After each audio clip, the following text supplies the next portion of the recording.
देखो, शाही स्नान जो है वो मुगलों की भाषा, उर्दू लफ्ज़ में शाही स्नान कहा गया है। लेकिन हम लोगों का जो पहले स्नान होता था उसका नाम था राजशाही स्नान, राजाओं वाला स्नान। जो राजा महाराजा अपने लाव लश्कर के साथ निकलते थे और स्नान करते थे उसको राज।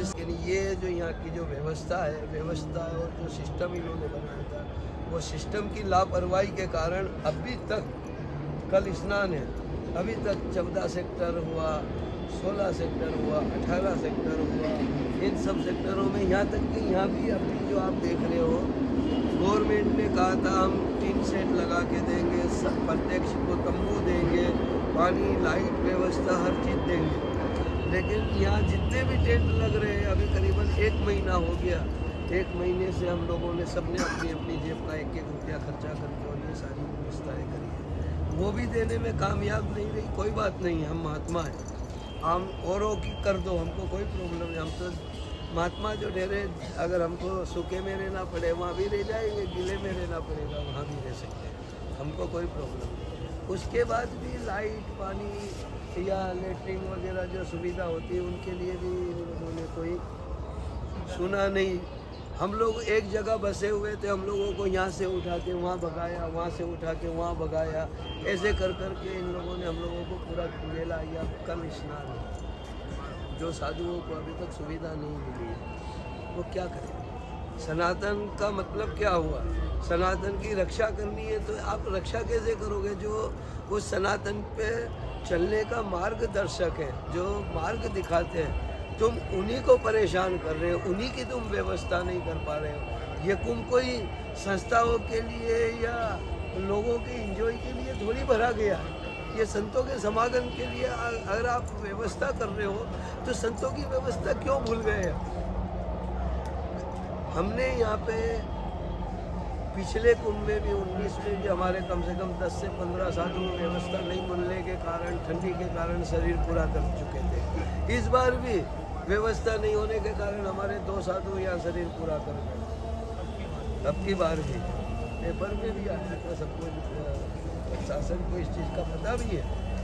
उसके पश्चात भी प्रशासन ने आंखें नहीं खोली, क्योंकि प्रशासन को, मुझे जहाँ तक पता चला तो महात्माओं के मुख से सुना कि प्रशासन ने जो बड़ी बड़ी संस्थाएं थी उनको स्वीकृत करके ज़मीन, और जो स्वीकृत नहीं थी, जो फालतू पड़ी हुई थी, जो नहीं आए, उनको भी उन लोगों ने किसी के ज़रिए मतलब उनको बेचवा करके और उनको सारी सुविधा दी गई। लेकिन महात्माओं को जब बसे हुए थे वहाँ से उठा उठा के भगा करके, और अब सुविधा देने में नाकामयाब रही है सरकार। इससे मेरा बहुत बड़ा रोष है कि, और मैं ये भी ये सरकार को कहना चाहता हूँ, या तो महात्माओं के कुंभ मेले बढ़ते हैं तो उसमें अपने आप को इन्वेट ना करें, एक आम भक्त की तरह चल के आए। महात्मा अपनी व्यवस्था करने में सक्षम है।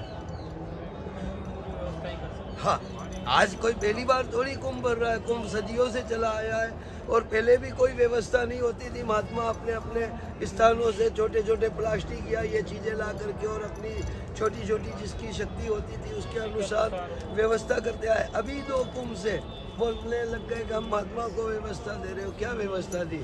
हमने हर कुंभ कितने कुंभ मैंने कुंभ देखने जाओ तो कम से कम 95 से तो मैं इसी अखाड़े में संघर्ष करते आ रहा हूँ, 95 से। उससे पहले दूसरे अखाड़े में मैं मुंडित हुआ था, वहाँ संघर्ष किया। कितने साल की उम्र में महाराज? मेरी करीबन 8-9 साल की उम्र थी तब मैंने घर को किया। इसका नाम भैरव है, लेकिन ये अभी 14 महीने। और जीव सेवा तो नहीं, हम जीव सेवा तो क्या करेंगे, लेकिन ये जो है ये हमारा अन्नदाता है। ये जो मनुष्य को जो अन्न प्राप्त हुआ है ये इसी की वजह से मिला है। लेकिन आश्रमों में तो हमने देखा है काफ़ी जगह पे मिल जाता है, यहाँ पे जब आप सांस में लेके आए तो मैंने थोड़ा ये देखा है। तभी तो बोल रहे हैं। अब मान लो यहाँ ये भंडारा चल रहा है तो अन्नपूर्णा माई तो पधार गई, लेकिन अन्नपूर्णा ने मनुष्यों को तो अन्न दिया नहीं था, अन्न तो इसको मिला था। इसने हमको दिया है, तो इनका भी तो सानिध्य होना जरूरी है साथ में। प्रत्यक्ष मनुष्य का ये अन्नदाता है, और ये अन्नदाता है और ये बताता है कि जिसका खाओ उसके साथ गद्दारी मत करो। ये तुम्हारा एक कान के बरोबर टुकड़ा दोगे, उतना खा करके सबूरी करके तुम्हारे साथ ईमानदारी निभाएगा।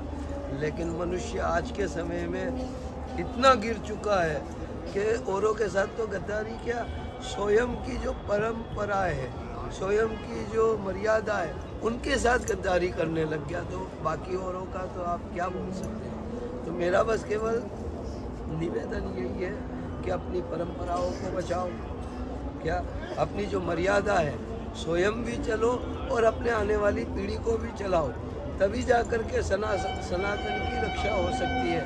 सनातन का संरक्षण करने का मतलब होता है कि सनातन पे चलना ही उसका संरक्षण है। यदि आप चलना छोड़ दिए, आपकी आने वाली पीढ़ी भी छोड़ देगी तो सनातन नष्ट होता जाएगा। यदि आप चल रहे हो, आप अपनी पीढ़ी को भी सिखा रहे हो, तो सनातन को दुनिया की कोई भी ताकत नष्ट नहीं कर सकती। रही बात अपने धर्म प्रचार सब चीज़ों की बात है, तो उसमें थोड़ा सा जो यहाँ के जो कानून संविधान बना, उसकी व्यवस्था में कुछ राजनीतिक खेल खेला गया, और उसमें कुछ एक दो धाराएं जिनको कहा जाता है, एक दो ऐसे एक दो होते हैं जिनको पारित किया गया, जिसके कारण हिंदू जो सनातनी है वो अपने सनातन का प्रचार नहीं कर सकता है। क्या अपनी जो पौराणिक परंपरा है, वेद पाठशाला वगैरह, इनका अध्ययन खुलेआम नहीं करा सकता है।